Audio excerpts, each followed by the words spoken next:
Addunyaan wal miidhuu fi wal qeequu yoo barbaaddu jecha haasawa jibbiinsaa fayyadamuun jechoota walitti darbatu. Akkuma xannacha xiqqootu foon hedduu ajeessa jedhamu sana jechi haasawa jibbiinsaa xinnoo irraa kaatu heddummaatee sadarkaa lubbuu namaa fi qabeenya barbadeessuu yeroon itti mul'atus ni jiraata. Dubbii jibbiinsaa kana kan fayyadaman ummataaf ummata, amantaa fi amantaa akkasumas sabaa fi sablammoota jidduutti jecha jibbiinsaa facaasuun sana booda jeequmsaaf karaa banu. Hammeenyi dubbii jibbiinsaa kutaalee addunyaa baay'ee keessatti kan beekame yoo ta'e taateewwan gaddisiisaa kan of duubaa hiriirsisedha. Kanas kan fayyadaman takka siyaasan wal miidhuu yookaan diinagdee walii dadhabsiisuuf akkasumas nama dhuunfaa ta'e garee barbaadan sana miidhuuf kan itti fayyadamanidha. Rakkoo haasawa jibbiinsaa fiduu kan hubate immoo dhaabbanni fayyaaf misooma biiftuu birraa qindoomina qooda fudhattoota waliin leenjii hubannoo kennuu kan odeeffanne. Dargaggoota utubaa biyyattii ta'anii biyyaaf waan gaarii hojjetan bocanii baasuuf rakkoo haasawa jibbiinsaa fiduu irratti leenjii kennuuf karoora qabatee dhaabbatichi hojjechaa jiraachuun dhaabbata fayyaaf misooma biiftuu birraatti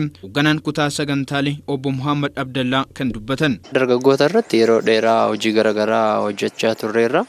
Hojiiwwan hojjennu keessaa inni tokko hojii ijaarsa nageenyaa fi walitti bu'iinsa hiikuu akka sagantaa tokkotti qabna dhaabbata keenya keessatti. Egaa yeroo muraasa waggoottan as dhiyoo kan argiteertu yoo ta'e naannoo keenya keessatti walitti bu'iinsi yeroo garaagaraatti akkaataan itti uumamuu fi kana keessatti dargaggoonni bal'inaan keessatti hirmaachuudhaan akkasuma walitti bu'iinsa gaggeeffamu kanaanis yeroo itti saaxilamoo ta'an deebisanii miidhamoos yeroo ta'an ilaalaa turre. Kanaaf waan kanarratti maaf hin hojjenne waan jedhu qorannoo sakatta'insa gabaabaa isii gaggeessaa turre. Qorannoo sakatta'insa gaggeessine kana hawaasa wajjin mariidha kan gaggeessaa turre. Hawaasa wajjin yeroo marii gaggeessinu ka'umsi wanta kanaa maal akka ta'e, wantoonni walitti bu'iinsa kana hammeessan maal akka ta'e hawaasa aanota sadiin irratti mariisisaa turre. Marii gaggeessine kana wantoonni adda baafne keessaa inni tokko odeeffannoo sobaa, haasawa jibbiinsaa, sooshaal miidiyaan wantoota kanneenii fi gaheen isaan qaban ol'aanaa akka ta'e galtee kana hawaasarraa kan argan. Galtee arganne kanarratti bu'uura godhanneeti piroojeektii gabaabduu turtii